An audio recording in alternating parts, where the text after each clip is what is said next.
नमस्कार। इस समय मैं लोक निर्माण विभाग रेस्ट हाउस चौपाल में मौजूद हूँ और मेरे साथ यहाँ पर कांग्रेस प्रदेश संगठन मंत्री रजनीश किमटा जी मौजूद है। चौपाल सब डिवीज़न में बरसात का कहर बुरी तरह से बरपा है और सब डिवीज़न की सड़कें बुरे तरीके से प्रभावित हुई। अभी भी किमटा जी बताऊँ मैं कि 80% जो HRTC के रूट है वो बाधित है। बसेस जगह जगह पे खड़ी है। तो अभी भी 10-15 दिन बीत जाने के बाद स्थिति जो है नियंत्रण में नहीं आ पाई है। तो ये जो प्रकृति का कहर बरपा है, क्या कहना चाहेंगे इसको लेकर? देखिए, बिल्कुल आप जो कह रहे हैं कि जो प्रकृति का कहर बरपा है, ये पूरे हिमाचल में एक ऐसी आपदा आई है कि जो मतलब हम जिसके निजात जितना आसानी से नहीं पा पा रहे हैं। पूरा प्रदेश सरकार अ, पूरे तरीके से पूरे हिमाचल प्रदेश में युद्ध स्तर पर जो है रिस्टोरेशन का काम कर रही है, चाहे वो सड़कों की बात हो, बिजली की बात हो, पानी की बात हो। हालांकि नुकसान इतना बड़ा है कि इसमें जो जनता भी है इसमें भी वो भी सहयोग कर रही है।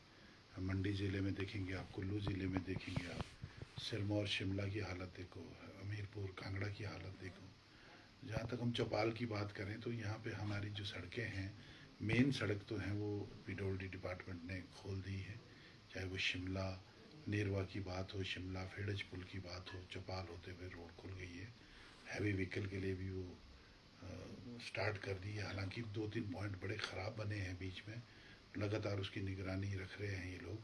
और पानी जो है, जो बहुत बड़ी समस्या थी हमारे चौपाल और नेरवा और कुपवी, तीनों जो हमारे टाउन है वहाँ पे पानी टूट चुका था।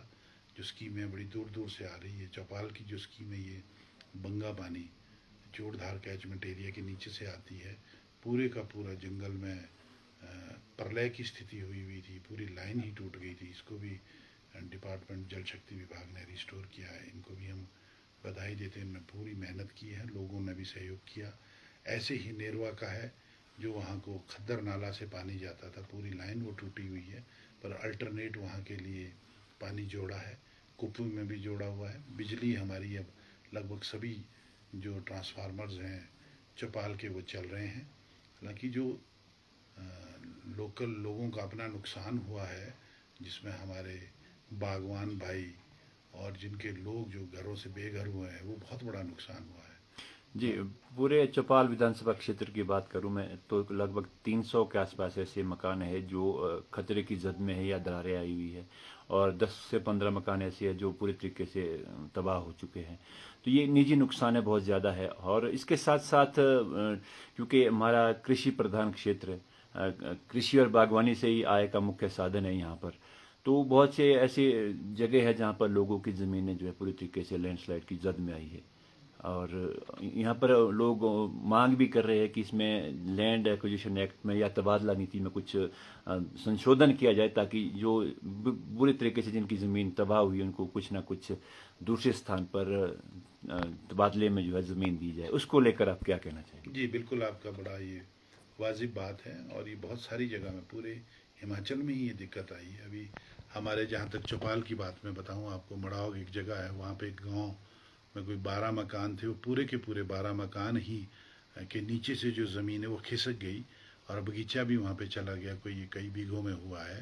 तो हमारे जो एसडीएम चौपाल हैं आजकल, रेखा शर्मा जी जो तहसीलदार भी हैं, उनके पास एसडीएम का चार्ज है, वो गई थी वहाँ पर। हमारे बाकी लोग भी गए थे, डिपार्टमेंट के लोग, रेवेन्यू डिपार्टमेंट के लोग। तो इन्होंने देखा है वहाँ पे। तो ऐसी जगह में माननीय मुख्यमंत्री जी श्री सुखविंदर सिंह सुक्खू जी ने पहले ही क्लियर किया है। हमारा रिलीफ मैनुअल बनाया है, उसमें कई तरह के प्रावधान रखे हैं। जहाँ ऐसे केसेस आएंगे वहाँ पे ज़रूर, जिसके पास अपनी ज़मीन ही नहीं रही होगी, या वो बाढ़ में चली गई है, या वो अनसेफ हो गई है, तो अगर उसके साथ ही सरकारी ज़मीन होगी तो तबादला नीति जो है वो हिमाचल सरकार बनाएगी, ताकि सबसे पहले अटमोस्ट प्रायोरिटी जो है लोगों को रिहेबिलिटेट करना है, उनको घर बना के देने हैं, और उनको जो है उनको छत मिले और उनके जीवन की रक्षा हो। ये हिमाचल सरकार का पहला कर्तव्य है, और ह्यूमैनिटी भी यही बोलती है। उसके बाद जो हमारे किसानों के खेत, खलिहान, हमारे गौ, जिसको हम गौशाला बोलते हैं, वो काऊ शेड, वो चले गए हैं। दीवारें घरों की मोस्टली जो रिपोर्ट्स हमारे पास हैं, उसमें 80% हाउसेज जो हैं वो दीवारें या चाहे ब्रेस्ट वॉल है चाहे वो रिटेनिंग वॉल है वो इतनी हैवी बारिश से टूटी हैं। और जो घर बिल्कुल ही अनसेफ होकर के जो फैमिलीज निकाली गई है उनके लिए तुरंत राहत राशि जो हिमाचल सरकार ने घोषित की है वो हो रही है। बाकी बीडीओ जो रूरल डेवलपमेंट ऑफिस हैं बीडीओ चौपाल और कुपवी के द्वारा उसमें मनरेगा के तहत जो उसमें और मकान के लिए दीवारों का काम है और भी जो रिलीफ से पैसा मिल सकता है वो भी उनकी मदद की जाएगी। इसी तरीके से एक दूसरे की मदद के साथ, क्योंकि ये नुकसान कोई एक दो गांव का नहीं है, ये हर गांव हर पंचायत हर क्षेत्र में हुआ है। तो हमें हिम्मत भी रखनी है और प्रकृति का ये प्रकोप है। अभी सावन का महीना चला ही है, अभी तो लंबा मानसून हमें लग रहा है आगे चलना है। सेब सीज़न सिर के ऊपर है, लोगों ने अपना सेब भी निकालना है, पर हमें अपनी हिम्मत नहीं हारनी है। हिमाचल सरकार में आपके माध्यम से ये कहना चाहूँगा, माननीय मुख्यमंत्री ठाकुर सुखविंदर सिंह सुक्खू के नेतृत्व में हमारे सभी मंत्रिमंडल के जो लोग हैं, वरिष्ठ मंत्री लोग हैं, हमारी जितनी भी ब्यूरोक्रेसी है, चाहे हमारे जितने भी टेक्नोक्रेट्स हैं हिमाचल के, सब लोग हिमाचल प्रदेश की जनता की रक्षा के लिए कृत संकल्प है, दिन रात काम कर रहे हैं। और जिस भी तरीके से हम जनता की सेवा कर सकेंगे वो करेंगे, इसमें बिल्कुल भी घबराने की बात नहीं है। प्रकोप बहुत बड़ा है, अभी पूरे तरीके से टला नहीं है, पर एक दूसरे की मदद से हम इससे बाहर आएंगे। पिछले दिनों आपने चौपाल और नेरुआ का दौरा किया था, आज कुपवी जा रहे हैं, तो लोगों के लिए, क्योंकि कुपवी क्षेत्र का दौरा बरसात के बाद आप पहली बार कर रहे हैं और उस क्षेत्र में भी काफ़ी नुकसान हुआ है, क्या संदेश रहेगा लोगों के लिए? जी, कुपवी जो है हमारा सब डिवीज़न है और 15 पंचायतें हमारी वहाँ आती है, हार्ड एरिया है और वहाँ पे भी बहुत नुकसान हुआ है। तो आज सभी विभागों के अध्यक्ष लोग वहाँ जा रहे हैं, हम भी जा रहे हैं, लोगों से वहाँ बात करेंगे जहाँ जहाँ जो डैमेजेस हुए हैं। वैसे तो वहाँ एसडीएम कुपवी ने पहले ही काफ़ी काम किया है और अभी जो और लोक निर्माण विभाग है, चाहे वो जल शक्ति विभाग है, चाहे वो हमारा इलेक्ट्रिसिटी डिपार्टमेंट है, बीडीओ साहब हैं या और जितने भी डीएफओ साहब हैं, ये सब लोग हम काम कर रहे हैं और वहाँ जाकर के जो लोगों की मदद ऑन द स्पॉट हो सकेगी वो भी होगी। बाकी जो रिलीफ सरकार के द्वारा वो भी दिया जाएगा, क्योंकि सड़क जो है देहिया से कुपवी वो बिल्कुल ब्लॉक थी, परसों ही खुली है। और सोहेल बाब जो हमारा हरिपुर धार से कुपवी के लिए रास्ता आता है वो भी अभी खुला है और एक जो बीच में हमारा रोनाहट के लिए रास्ता जाता है वो भी बल्कि खुला भी नहीं है। तो कुपवी बिल्कुल कट गया था, हालांकि एसडीएम वहीं थे, काम संभाल रहे थे, बाकी विभाग के लोग भी काम कर रहे थे और लोकल लोग हमारे जो वहाँ पे कुपवी की क्षेत्र की जनता है उन्होंने भी बड़ा हिम्मत रखी और काम कर रहे हैं। और आज चूँकि हम जा नहीं पा रहे थे परे को, लगातार हमारा संपर्क तो था, तो आज रास्ता खुला है तो हम वहाँ जा रहे हैं और जो भी हमारा हो सकेगा, माननीय मुख्यमंत्री जी के आदेश है कि आप लोग जाइए और जगह जगह हमारे जो जनता है इनकी कोई भी कमी नहीं रहनी चाहिए, इनकी जो रिलीफ में कोई कमी न रहे। और सरकार को हमने हर तरीके से अवगत करवाना है और अपने लोगों को रिलीफ प्रदान करवाना है। बहुत से विभागों में जो है बहुत से पद खाली चल रहे हैं, जैसे इलेक्ट्रिसिटी विभाग में पिछले 2 महीने पहले जेई की ट्रांसफ़र हो गई थी और उसके बाद यहाँ पर एक जेई के पास 3-3, 4-4 सेक्शन है, तो बरसात की वजह से नुकसान भी बहुत ज़्यादा है। ऐसे में इसको, इन चीज़ों को मेंटेन कर पाना काफ़ी मुश्किल हो रहा है।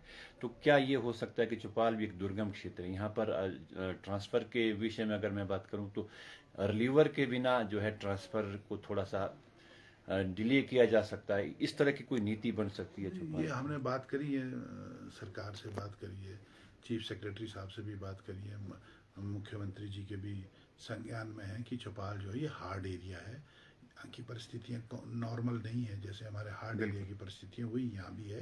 तो यहाँ पे कोशिश की जा रही है, क्योंकि स्टाफ की कमी है और पूरे हिमाचल प्रदेश में ही कमी है। नायब तहसीलदार का पद जो है 1 साल से हमारे जो वो तहसीलदार, नायब तहसीलदार के जो पद हैं वो भी जल्दी मुझे पूर्ण आशा है कि अभी इसी महीने में उसकी भर्ती हो जाएगी और धीरे धीरे से जो हमारे विद्युत विभाग है इसमें भी जो कमी है वो पूरी की जा रही है।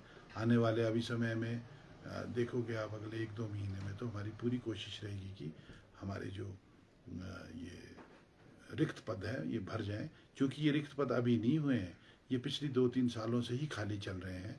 तो तो अब हम इसमें कोई ब्लेम वाली बात नहीं कर रहे हैं, पर हम इसके प्रति संवेदनशील है। हमें बहुत जल्दी से जल्दी अपने क्षेत्र में स्टाफ को पूरा करवाना है। और रही बात की जो इसमें आप कह रहे हैं कि रिलीवर के बिना ना हो, तो उसके ऊपर भी चर्चा हो रही है। देखिए, ये सरकार का फैसला होगा, इसमें मैं इतनी ज़्यादा बात नहीं कर सकता।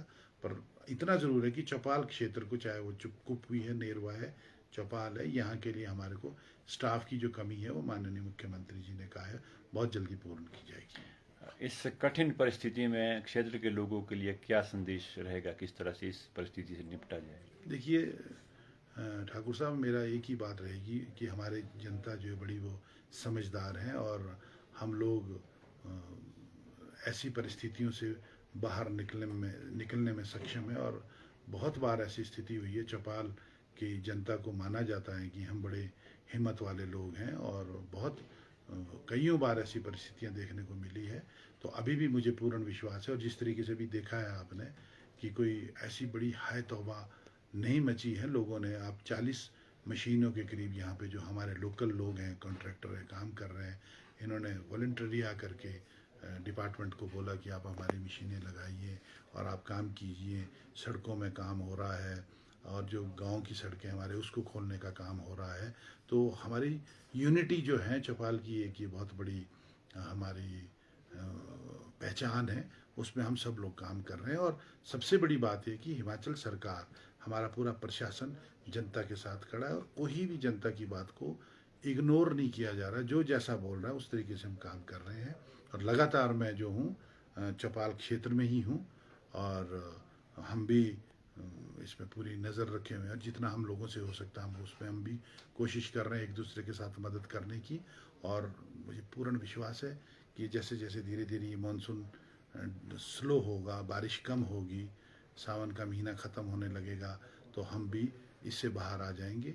हाँ, ये ज़रूर है कि सेब का सीज़न सिर के ऊपर है, ये एक प्रेशर, जी बिल्कुल। Extra pressure. क्योंकि आखिरी सवाल इसी को लेकर रहेगा सर, क्योंकि सेब सीजन सिर पे है, और बहुत सी यहाँ पे ऐसी सड़कें हैं जो ब्लॉक के माध्यम से बनाई गई है। तो सेब सीजन को मद्देनजर रखते हुए उसको खोलने के लिए जो है क्या प्रावधान है? वो सड़कें जो है, अगले आपको मैं आपके माध्यम से बता रहा हूँ, अगर मौसम ने साथ दिया तो अगले 8 दिन के अंदर अंदर हम सारी तहसील चौपाल की पंचायतों की सड़कों को भी खोल देंगे। और जो पीडब्ल्यू की जितनी सड़क है वो पीडब्ल्यू डिपार्टमेंट खोल रहा है। जो ब्लॉक की सड़कें हैं उसको बीडीओ साहब की निगरानी में पंचायत के प्रतिनिधियों के द्वारा, और डायरेक्ट मॉनिटरिंग जो है बीडीओ साहब कर रहे हैं, उसके द्वारा हमारी सारी सड़कें खोली जाएगी। खास करके सेब बहुल जो क्षेत्र है उसमें प्रायोरिटी सबसे पहले, किसी के सेब को भी खराब नहीं होने दिया जाएगा। ये हिमाचल सरकार का आपसे वादा है, जो कि माननीय मुख्यमंत्री और हमारे जो खास करके उद्यान मंत्री हैं, रेवेन्यू मिनिस्टर जगत सिंह नेगी जी, और हमारे शिक्षा मंत्री श्री रोहित ठाकुर जी, हमारे रूरल डेवलपमेंट मंत्री श्री अनिरुद्ध जी, और लोक निर्माण मंत्री विक्रमादित्य जी, ये सब लोग इस पे बहुत चिंतित है। सब लोग काम कर रहे हैं, और हम जो सब लोग हैं क्षेत्र में, अब अपने क्षेत्रों में इसीलिए काम कर रहे हैं कि सेब के बागवानों को किसी तरह की कोई प्रॉब्लम ना आए। और अगले 1-1.5-2 महीने जो सेब का सीजन चलना है सब क्योंकि सर सेब का जिक्र चला है तो एक इस बात को भी आगे लेकर जाना चाहूँगा, क्योंकि प्रदेश की जो भी मंडियाँ है वहाँ पर स्ट्राइक चल रही है, और ये जो किलो के हिसाब से सेब बेचा जा रहा है या 24 किलो का पैमाना तय किया गया है, उसको लेकर आपका क्या स्टैंड है? क्योंकि आप स्वयं एक बागवान। उसमें माननीय मुख्यमंत्री जी ने कल जो हमारे सेब के आड़ती लोग, इनसे बात कर ली है, और स्ट्राइक जो है वो कॉल ऑफ हो गई है। और दूसरा जो सेब जो है किलो के हिसाब से बिकना है वो पहले ही क्लियर हो चुका है। उसमें बागवानों का फ़ायदा है, इसमें किसी और का फ़ायदा नहीं है। जो हमारा 20 किलो की पेटी के रेट हमारे को लगते थे, 30 किलो हमारा सेब जाता था, 10 किलो हमारा वैसे ही ख़रीदार उसको लपेट देते थे। हाँ, जो उसका मैकेनिज़्म है वेट का, उसके ऊपर डिस्कशन होगी, वो भी सॉर्ट आउट हो गया, इसको प्रेशर लेने वाली बात नहीं है। ये सारी चीज़ें बड़ी नॉर्मली हो जाती हैं। ये जो शरारतें करते हैं, उकसाने वाली शरारतें जो लोग करते हैं, उनको मात खानी पड़ती है। हिमाचल सरकार किसानों की सरकार है, बागबानों की सरकार है, संवेदनशील है। यहाँ पर तर्क दिया जा रहा है कि जहाँ जिन मंडियों में किलो के हिसाब से सेब बिकता है वहाँ पे जो है एक आड़ती एक गाड़ी से ज़्यादा नहीं बेच पाता है, जबकि यहाँ पर एक आरती पराला मंडी की बात करें तो कम से कम 5 से 10,000 पेटियां हर रोज नहीं, वो बेचते हैं। वो एक टेक्निकल वो मैकेनिज्म बना दिया गया है। और आप देखोगे अगले, अभी तो सेब सीजन स्टार्ट ही हुआ है, अगले 2 4 5 दिनों में आप एक हफ्ता वेट कीजिए, उस मैकेनिज्म को तैयार कर दिया गया है। ग्रोवर्स को भी बता दिया गया है कि आप वेट करके पेटी ले जाएंगे, और आड़तियों को भी समझा दिया गया है कि आप रैंडमली उसकी वेट करेंगे और कहीं कोई प्रॉब्लम नहीं आएगी। शुरुआत में कोई भी चीज़ में जब बदलाव होता है, शुरू में आदमी को लगता है कि ये पता नहीं कैसे होगा, पर ये कोई भी चीज़ है सरकार जो करती है वो हमेशा जनता की भलाई के लिए करती है। इसमें सरकार का क्या फ़ायदा हो रहा है? फायदा तो हमारे किसानों का होना है, और हम उसके लिए कृत संकल्प है कि ये जो बदमाश लोग जो मार्केट को कंट्रोल करते थे, अदानी टाइप के लोग, या ये जो खरीदार आते हैं, या जो आड़ती लोग मोनोपोली करते थे, मैं सबकी बात नहीं कर रहा, इन सबको कंट्रोल करने के लिए ये सरकार किसानों की सरकार है। शुरू में ही हमारा बड़ा क्लियर एजेंडा था, बात बता दी गई थी कि सेब का कीमत जो है वो बागवान तय करेंगे। तो तरीका मतलब यही था कि आप अपने अपने जो आपका सेब जा रहा है उसकी आपको पता है कि मेरा इतने किलो सेब जा रहा है, मेरा ये रेट में बिकना चाहिए, तो वो चीज़ है। तो उसके लिए आपको इतनी टेंशन करने की जरूरत नहीं है। विद इन ए वीक ये सारा चीज़ें स्ट्रीमलाइन हो जाएगी। अंत में हमारे दर्शक एक सवाल पूछ रहे हैं कि चौपाल डिग्री कॉलेज के कंस्ट्रक्शन को लेकर बहुत सालों से लटका हुआ है, कब बन पाएगा डिग्री देखिए, कॉलेज? चौपाल डिग्री का, जहाँ तक मैं अपनी बात करूँ, ये डिग्री कॉलेज हमने खुलवाया है चौपाल का, ये मेरा अपना जन्म स्थान है, मेरा घर है। अब उसके बाद मैं राजनीतिक टिप्पणी करने आज नहीं आया हूँ यहाँ पे, क्योंकि हमारा जो काम है वो भी रिलीफ का काम है। ये आज तक क्यों नहीं हो पाया, एक बहुत बड़ा इशू है, परंतु बहुत जल्दी चौपाल की डिग्री कॉलेज की बिल्डिंग का फाउंडेशन स्टोन हम रखने वाले हैं। जो फॉरेस्ट केस की प्रॉब्लम थी वो बहुत जल्दी कंप्लीट होने वाली है, और हमारी सरकार, हमारा एजुकेशन मिनिस्टर और सेक्रेटरी एजुकेशन ने इसके ऊपर पूरी नज़र रखी हुई है, और ये माननीय शिक्षा मंत्री ने अपने पिछले चौपाल दौरे में भी क्लियर किया था। अब ये बरसात खत्म होने दे, उसके बाद चौपाल की बिल्डिंग बननी शुरू हो जाएगी। बहुत बहुत धन्यवाद सर, न्यूज़ टुडे हिमाचल से बात करने के लिए। नमस्कार।